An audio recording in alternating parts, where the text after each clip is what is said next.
Medicamentos para o emagrecimento. Sempre surge várias dúvidas, não é mesmo?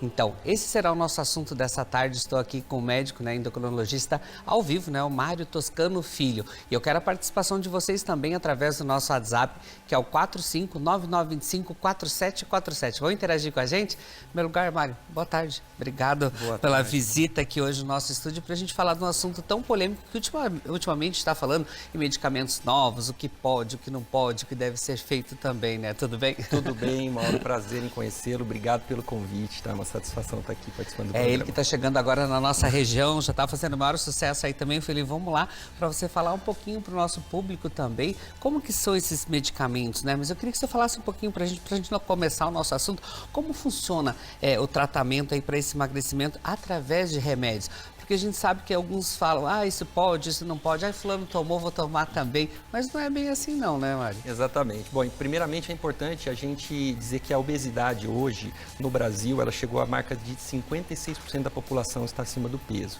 Então a gente já entende a obesidade como uma doença crônica que já tornou-se um problema de saúde pública. Então a gente está falando da terceira doença mais prevalente no Brasil, que ficando atrás apenas da hipertensão e do diabetes tipo 2. E como doença crônica, portanto, demanda-se um tratamento contínuo. Aí é que entra a questão do tratamento medicamentoso, que, aliás, é um dos pilares do tratamento. A gente precisa entender que não só o medicamento é que vai, de fato, ajudar no processo do emagrecimento, mas também as mudanças todas comportamentais, com dietas hipocalóricas, atividades físicas regulares. Mário, quando a gente fala assim em tratamento contínuo, é importante as pessoas saberem se elas vão fazer através de medicamentos, elas têm que continuar, que se parar, vai voltar também, né? Para já ter uma ideia do que eles estão fazendo, né? Exatamente. Então a gente fala hoje de tratamento contínuo. Então os medicamentos, eles podem ser utilizados durante alguma fase do tratamento ou para toda a vida, porque também existe aquele mito, né? Usei determinada medicação e quando eu suspendi eu reganhei todo o peso. Aí tem aquele mito do efeito rebote. E o efeito rebote, ele não é decorrente da medicação que ele vai utilizar, mas da própria perda de peso em si.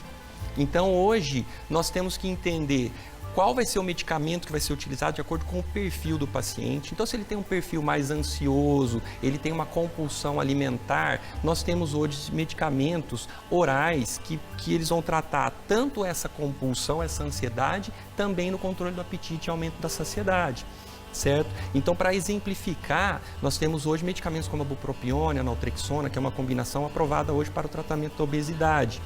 Também temos, por exemplo, a sibutramina, que é um medicamento anorexígeno, que vai tirar a fome do paciente ou reduzir a fome e aumentar a saciedade, porém ele já é contraindicado para um paciente ansioso, por exemplo, que tem insônia. Então a escolha da medicação vai muito de acordo com o perfil do paciente.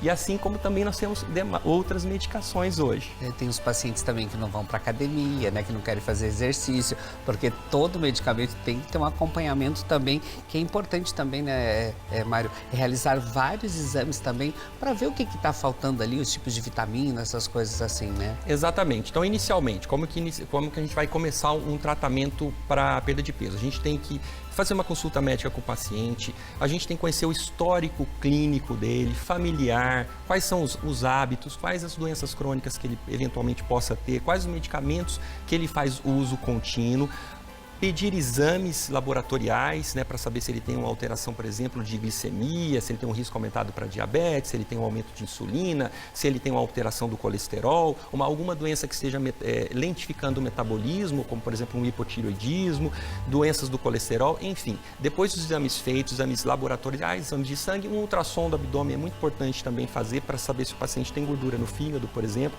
porque o sobrepeso e a obesidade tem muita relação com o aumento de gordura corporal e com o acúmulo da gordura em região abdominal, o aumento da circunferência abdominal, que inclusive eleva o risco cardiovascular. Então, pacientes obesos, eles têm um risco aumentado para ter infarto, para ter AVC, para ter desenvolvendo um diabetes e assim por diante. Então, definir os exames, aí sim nós vamos... fez os exames, realizou com os resultados, escolher a melhor medicação mais adequada para aquele paciente. Doutor, mas o que o paciente dele deve saber antes de iniciar o tratamento? A gente sabe que ele tem que ser responsável também, né? Porque o tratamento, como eu já falei, é um tratamento. O que ele precisa saber? Bom, ele precisa entender que o medicamento sozinho não vai fazer o papel, não vai fazer milagre, tá certo? Então, para dar um exemplo, hoje, dos medicamentos que estão amplamente sendo utilizados e que virou, assim, uma procura muito grande, são as canetas para emagrecer. Então, a gente está falando aí da liraglutida, né, são medicamentos injetáveis subcutâneos, a liraglutida de aplicação diária e a semaglutida de aplicação semanal, que agora acabou de ser aprovado em janeiro agora desse ano, no início do ano, que foi aprovada a semaglutida de aplicação semanal para o tratamento da obesidade. Então, assim, esses são medicamentos muito importantes, muito potentes para a perda de peso, que não só promovem a perda de peso, mas também promovem uma melhora metabólica de uma maneira geral. Só que são medicamentos que eles não podem, simplesmente porque meu amigo está usando, minha vizinha está usando, minha tia está usando, eu vou usar também. Porque os tratamentos precisam ser individualizados. Então não é uma receita igual para todo mundo, não é a mesma dose para todo mundo e todo tratamento existe os riscos e os benefícios. Inclusive esse que foi aprovado agora em janeiro, você tem que saber avisar o seu médico que você está usando, se você for fazer alguma cirurgia também. Então por isso que tem que ter todos esses cuidados também, né? Perfeitamente. Então quais seriam as contraindicações, por exemplo, dos medicamentos da semaglutida, por exemplo, que foi aprovado agora recentemente? É contraindicada para gestantes, para as mulheres que estão amamentando, para crianças e, por exemplo, pacientes que porventura têm pedra na vesícula e talvez não saibam que tem. Por isso é importante você fazer exames prévios, fazer um ultrassom, detectar se tem, porque aumenta o risco de uma pancreatite. Ok? Então é muito importante você ter uma avaliação médica antes, para aí sim ter a devida indicação da medicação e a devida prescrição e o acompanhamento médico durante todo o tratamento. Doutor, e o que prejudica o emagrecimento que em muitos casos os remédios não auxiliam, esses remédios como o senhor citou?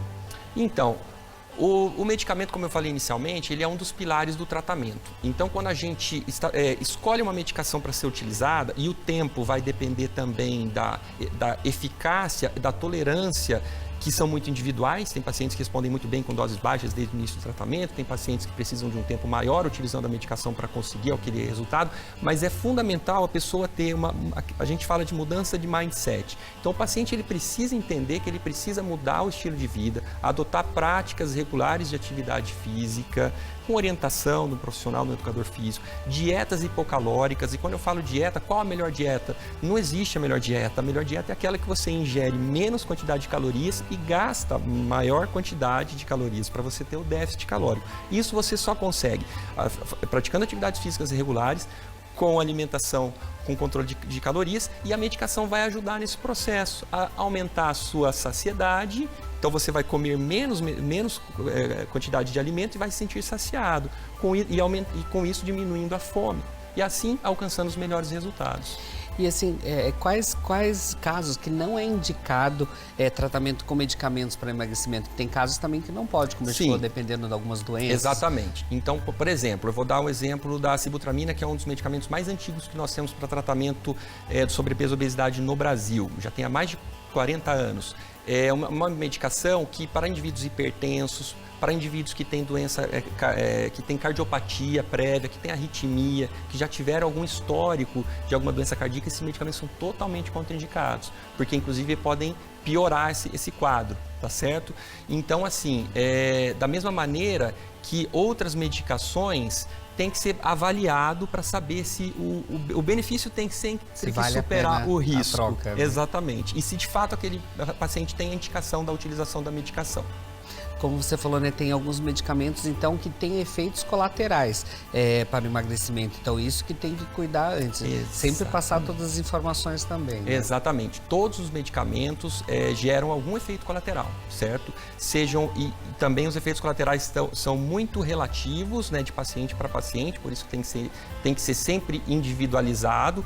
Então, por exemplo, vamos colocar aí das canetas para emagrecer, dos injetáveis, geram muito enjoo, náuseas, porque eles identificam a digestão, podem também gerar dor de cabeça, podem gerar refluxo. Por exemplo, pacientes que já têm a doença do refluxo gastroesofágico ou já têm uma gastrite prévia e começarem a utilizar essa medicação, podem ter piora desses sintomas. Então, também tem que ser orientado com relação aos efeitos colaterais e existem também maneiras de você contornar esses efeitos colaterais de maneira que o paciente consiga seguir o tratamento com aquela medicação sem sofrer, porque o tratamento ele tem que ser benéfico, né? Emagrecer com saúde, gente. É isso que a gente fala sempre, que é importante também. Por isso que tem que procurar endocrinologista, nutricionista, você saber o que você está fazendo. Mas todo mundo acha que é milagroso emagrecimento, né? Mas a partir de quanto tempo, após o uso de medicamentos, as pessoas podem começar a ver os resultados, doutor? Bom, os resultados, em termos de tempo, nós como médicos a gente nunca pode prometer, né? É muito comum chegar na consulta, doutor, eu gostaria de perder 20 quilos, eu gostaria de perder 30 quilos. Em quanto tempo é possível eu alcançar esse resultado? E eu sempre digo que para os pacientes que, independente do peso que ele queira perder no tratamento, uma meta inicial a ser alcançada é redução de 10% do peso atual. Por que 10%? Porque pelos estudos, 10% de redução de peso apontam melhoras metabólicas muito importantes, com melhor controle glicêmico, redução de resistência insulínica, com diminuição de colesterol, diminuição de gordura visceral. E aí eu digo, os resultados, eles são muito relativos. Então, eu tenho pacientes que a gente conseguiu resultados de menos 40 quilos em 4 meses de tratamento com medicações. Só que tem pacientes que a gente precisa de 1 ano, de 1 ano e meio, de 2 anos. Então, é muito relativo. Agora, os efeitos da medicação, eles são alcançados a partir do início do uso da medicação. Seja ela oral, seja ela injetável. Ele já começa a fazer efeito desde o início. Agora, com relação à velocidade de perda de peso, vai depender do metabolismo do paciente e da maneira com que ele intensificar também a adesão ao tratamento. Com a questão de alimentação, que é fundamental o acompanhamento de um nutricionista nesse processo, para uma dieta mais adequada e personalizada para aquele paciente e com a prática regular de atividades físicas. Mas o importante também a gente até falar dos cuidados ali, como eu falo aqui no programa, né, 12 anos atrás eu fiz bariátrica, tinha 120 quilos e comecei agora a fazer o tratamento para emagrecer, fiz todos esses exames também. Não consegui emagrecer de imediato, mas os meus exames nos últimos 6 meses com esses medicamentos já melhoraram muito. Então, por isso que eu falo que às vezes é uma questão de saúde, não tanto emagrecimento, mas você vê na melhora nos exames, o que muda, colesterol, glicose, diabetes, tudo vai melhorando ali também. Por isso que é importante esse acompanhamento. Exatamente, né, você tocou num ponto fundamental, que é exatamente essa melhora clínico-laboratorial, porque os pacientes eles só querem ver o peso, o resultado da balança, né? Não, o resultado do tratamento está dando certo quando ele vê aqueles quilos a menos na balança. Porém é isso, a mais importante do que isso é essa melhora metabólica com relação a tudo isso que você comentou.